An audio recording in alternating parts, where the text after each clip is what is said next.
Hello भाई लोग, मैं हूँ फैक्ट भाई। और अगर मैं कहूँ कि ये 1 रुपए का खिलौना आपकी जान ले लेगा तो मानोगे?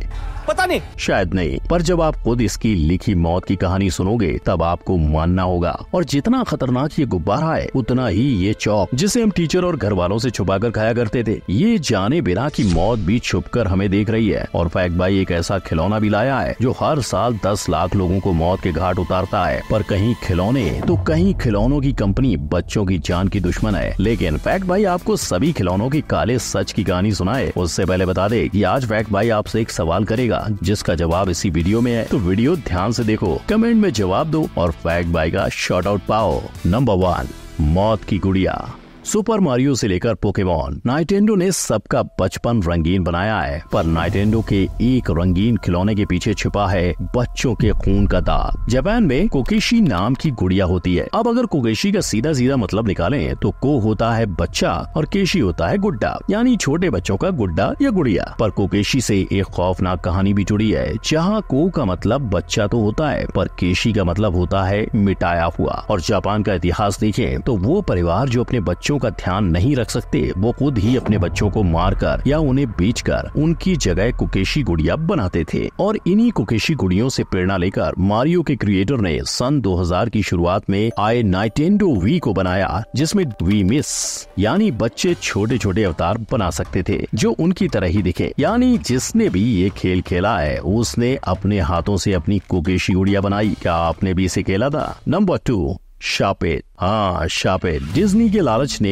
एक शार्पेट खिलौना बनाया था जिसे खुद डिज्नी खत्म नहीं कर पा रहा था। फैक्ट भाई बात कर रहा है इन फिल्मों में दिखाए गए फ्लावर, बोले तो उड़ सकने वाले रबर की, जिसकी तरक्की देख डिज्नी को लालच आया और उसने हैस्ब्रो कंपनी के साथ मिलकर पैसे डबल करने के लिए फ्लावर बनाया, एक खींचने और जमीन पर मारने पे उड़ने वाला खिलौना। पर जितनी जल्दी दिवाली आई उतनी जल्दी डिज्नी का दिवाला निकला, जब फ्लावर से बच्चों की बॉडी में लाल चकत्ते, बुखार, गले में तकलीफ और दर्दनाक इन्फेक्शन होने लगे जो उनकी जान ले सकते थे।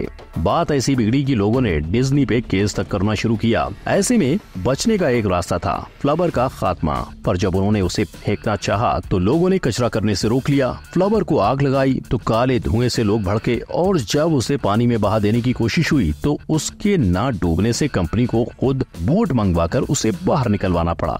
अंत में हैस्ब्रो ने कंपनी ऑफिस के बाहर एक गड्ढा किया, उसमें फ्लावर डाले और स्टीम रोलर लगवाकर उसके ऊपर एक नया पार्किंग बना दिया। नंबर 3, चॉकलेट से बेहतर। क्या आपको इस पेंसिल चॉक का स्वाद याद है? याद ही होगा, बचपन के खेल खेल में इस स्लेट पे जितनी लिखाई नहीं की है उससे ज्यादा इस चॉक को हम सबने खाया है, राइट? पर जितनी बार आपने चॉक चखा उतने ही आप मौत के करीब पहुंचे थे, क्योंकि इसे चॉक पॉइजनिंग बोले तो उल्टी, पेट दर्द और सांस लेने में तकलीफ ही नहीं, चॉक को ज्यादा मात्रा में खा लिया जाए तो उसका गले की नली में फंसना और जान लेना भी मुमकिन है। तो बचपन में ऐसी खतरनाक चीज खाने का मन क्यों करता था? वेल, इसकी पहली वजह है शरीर में न्यूट्रिशन की कमी और दूसरी पीका, वो बीमारी जहां ऐसी चीज खाने का मन होता है जो फूड आइटम्स ही नहीं है। और इसकी लत लगी तो चॉक पॉइजनिंग या चॉक न मिलने से भी जान जाएगी। 2020 में एक पति ने अपनी पत्नी को चॉक खाते देख उसके चॉक छीनकर फेंक दिए थे और 1 घंटे बाद जब वो लौटा तो उसकी पत्नी आत्महत्या कर चुकी थी। पर पेट में पहुंचकर सिर्फ चौक ही नहीं, ऐसी हर चीज बच्चों के लिए जानलेवा है जिससे वो निगल सके। ये मैग्नेटिक बॉल्स ही देख लो, 4 महीने की रेलिन ने बस 7 बॉल्स निकले थे, पर डॉक्टर्स को जब तक ये बात पता चली वो दुनिया से दूर जा चुकी थी।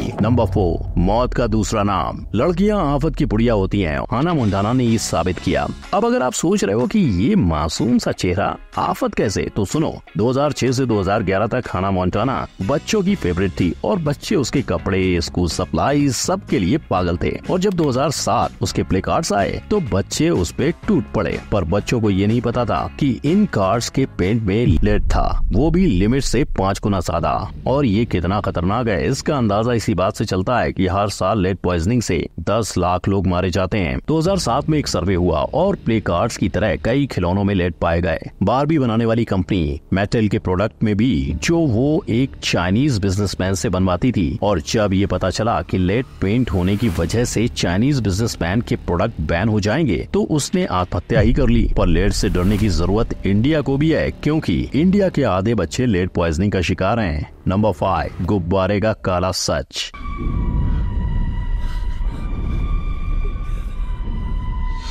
ये मूवी देख के आपको भले उस भूत से डर लगता हो, लेकिन असल जिंदगी में आपको उसके बलून से डरना चाहिए। जी हाँ, चमकीले हो, रंग बिरंगे हो या फिर दिल के आकार का हो, चाह कर भी अपने बच्चों को गुब्बारा मत फुलाने देना, क्योंकि ऐसा केस गुजरात के सूरत में हुआ था, जहाँ 10 महीने के छोटे बच्चे ने बिना फुलाया हुआ गुब्बारा खा लिया और सांस अटकने की वजह से उसे हॉस्पिटल ले जाया गया। लेकिन इससे पहले कि डॉक्टर उसे बचा पाए, उस बच्चे ने अपना दम तोड़ दिया। अब ये तो हुई गुब्बारे की कहानी, लेकिन ऐसा ही घातक खतरा लीगो से भी है। यस, फैक्ट भाई आपको बताएगा कि जिसके टुकड़ों को जोड़कर आप महल बनाते हो, वही आपके बच्चों के बिखरने के लिए काफी है। क्योंकि जब 3 साल के एहसान ने लेगो का एक टुकड़ा निगल लिया था, तब CPR देने पर भी वो बाहर नहीं आ पाया। यानी चाहे लेगो मूवी ने आपको फिर से बच्चा बनाया हो, लेकिन इनसे भी थोड़ा संभल के रहने की जरूरत है। नंबर 6, रक्षक या भक्षक।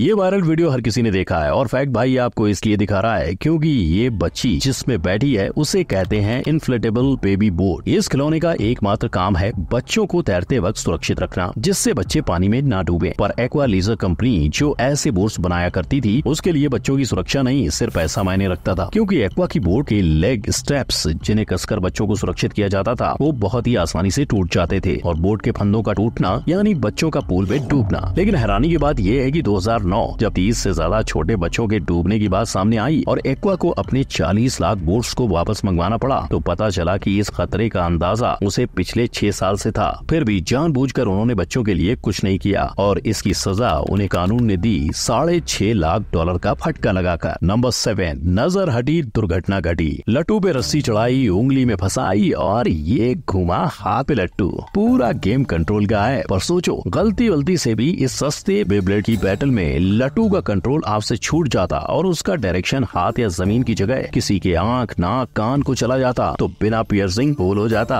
वैसा ही होल जैसा चाइना की चिल्लर पार्टी असली क्रॉसबो के सस्ते वर्जन टूथपिक क्रॉसबो से करती थी। और जैसा देश वैसे बच्चे। जब बच्चों के पास खेलने के लिए टूथपिक की लकड़ी नहीं होती थी, तो वो घर में पड़े कीले या सुइयों का इस्तेमाल करते थे। अब ऐसे सुई और कीलों से ऐसी निशानेबाजी कांड तो होंगे ही, और उन्हीं के चलते चाइना की गवर्नमेंट ने इस सस्ती कॉपी को बैन करके बच्चों से दूर किया था। और चाइना ने सस्ती कॉपी की तो यूएस ने महंगी वाली। उन्होंने दीवार पर मारे जाने वाले इन छोटे डॉट्स को बड़ा किया और असली मेटल लगाकर बना दिया लॉन टैग। जब ये मार्केट में आया तो बच्चे से बड़े हर कोई इसे खेलने लगे, पर जल्द ही कई 100 बच्चों के घायल होने से गवर्नमेंट ने इसे तब तक के लिए बैन किया जब तक इन्हें और सुरक्षित न बनाया जाए। पर जब 1970-80s में ये लौटे, तब भी 6000 से ज्यादा बच्चे इससे घायल हुए और 1988 में गवर्नमेंट ने उसे हमेशा के लिए बैन कर दिया। नंबर 8, सब गोलमाल है। हीर रांझा, लैला मजनू, रोमियो जूलियट और अब बार्बी केन। इनकी जोड़ी इतनी कमाल की है कि उनकी पिक्चर ने 2023 की सबसे ज्यादा कमाने वाली फिल्म बनने का रिकॉर्ड तोड़ा।